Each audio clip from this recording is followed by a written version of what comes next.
Hi மக்களே, welcome to my channel. இன்றைக்கி நம்ம சேனலில் என்ன பார்க்க போகிறோம்னு பார்த்தீங்கன்னா, பன்னீர் பட்டர் மசாலா எப்படி செய்யுதுன்னு பார்க்க போகிறோம். அதுக்கு தேவையான பொருட்கள்: வெங்காயம், தக்காளி, க்ரீன் சில்லி, பன்னீர், முந்திரி, பட்டை, லவங்கம், ஏலக்காய், கசகசா, சோம்பு, 2 ஸ்மால் பீஸ் பட்டர் எடுத்திருக்கோம்.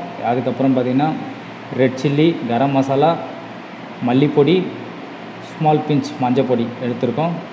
இப்போ இதில் வந்து பார்த்திங்கன்னா ஆனியன், தக்காளி, க்ரீன் சில்லி எல்லாமே வந்து பேஸ்ட்டாக அரைக்க போகிறோம். பேஸ்ட்டை அரைச்சி ரெடியாக இருக்குது.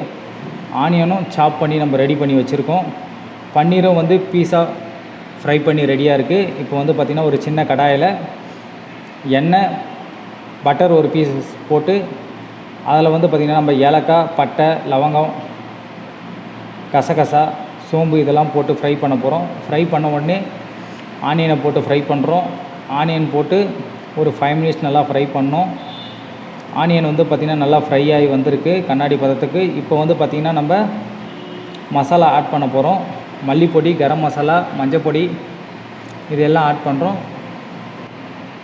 மசாலா போட்டு ஒரு 2 மினிட்ஸ் ஃப்ரை ஆனோடனே நம்ம வந்து அரைச்சி வச்சுருக்க கிரேவி ஆட் பண்ண போகிறோம். இப்போ வந்து பார்த்திங்கன்னா இதில் வந்து பார்த்திங்கன்னா முந்திரி, தக்காளி, ஒரு க்ரீன் சில்லி இதெல்லாம் போட்டு நம்ம ஒன்றா மிக்ஸ் பண்ணி அரைச்சி வச்சுருக்கோம். போட்டு தேவையான அளவு உப்பு போடுறோம். ஒரு 5 மினிட்ஸ் நல்லா கொதித்து வந்த உடனே பார்த்திங்கன்னா நம்ம ஆல்ரெடி ஃப்ரை பண்ணி வச்சுருக்க பன்னீரை வந்து ஆட் பண்ணுறோம்.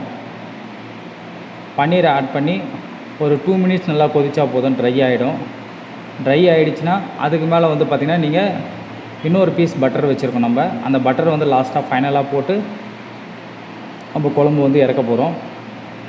பன்னீர் பட்டர் மசாலா ரெடி ஆகிடுச்சு. இதை வந்து நம்ம சப்பாத்தி, தோசை, இட்லி இது எல்லாத்துக்கும் சாப்பிட்லாம். நீங்களும் செஞ்சு ட்ரை பண்ணி பாருங்கள். எப்படி இருக்குன்னு பார்த்துட்டு கமெண்ட் பண்ணுங்கள், சப்ஸ்கிரைப் பண்ணுங்கள்.